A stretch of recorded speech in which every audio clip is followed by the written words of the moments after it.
Hello guys, শুভ সকাল সবাইকে। তো এটা হচ্ছে কালকের ভিডিও, আজকে আমি পোস্ট করছি। তো দেখো, আজকে না আমি ডিমের ঝোল তোমাদের সঙ্গে শেয়ার করছি।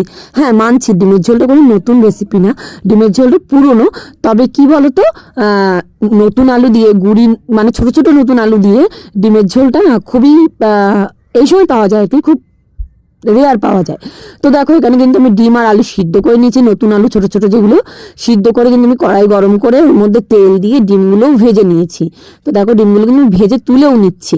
আর এখানে আমি আদা, জিরে আর রসুন বেটে নিচ্ছি শিলনোড়ায়। আর শিলনোড়ায় বাটা তরকারি না দারুণ খেতে হয়, টেস্ট, জানো তো। তো যাই হোক, এবার সেই তেলের মধ্যে আমি দিয়ে দিলাম পেঁয়াজ কুচি। তো পেঁয়াজ কুচিটা দিয়ে আলুটা দেওয়াটা তোমাদের দেখাতে পারিনি, ওটা স্কিপ করে গেছি।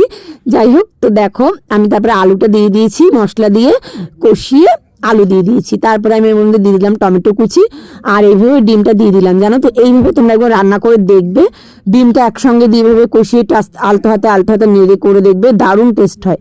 তো আমি দিয়ে দিলাম ধনে পাতা, আর এপাশে দিয়ে দিয়েছি আমি গরম জল বসিয়েছি। তার কারণ যেহেতু ডিম আলু সবই সিদ্ধ, আর জলটা আমি বেশি রাখবো না, তো তার জন্য গরম জল অলরেডি বসিয়ে দিয়েছি ওখানে। তো দেখো, এখানে আমি ভালো করে যে গরম জলটা দিয়ে একটু নাড়ি ঠাড়িয়ে নিচ্ছি।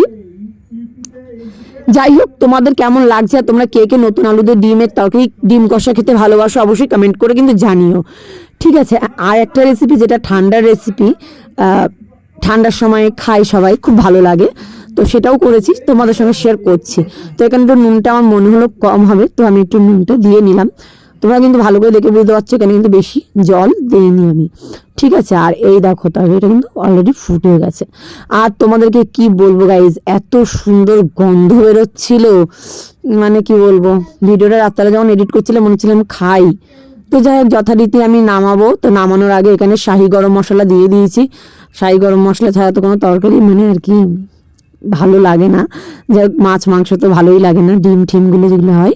তো দেখো, এখানে কিন্তু আমি তুলে নিয়েছি, নামিয়ে নিয়েছি বাটির মধ্যে। আর দেখো কতটা লোভনীয় হয়েছে তরকারিটা। ঠিক আছে, তো তোমাদের কার কার জিপে নাল আসছে কমেন্ট করে জানিও কিন্তু। ঠিক আছে, তোমরা কে কে ভালোবাসো খেতে কমেন্ট করে জানিও।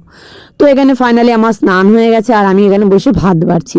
তো সেটাই তোমাদের সঙ্গে শেয়ার করছিলাম। শাক আর ছেলে মেয়ে বাবা সবাই খাচ্ছে একসাথে বলে বসে।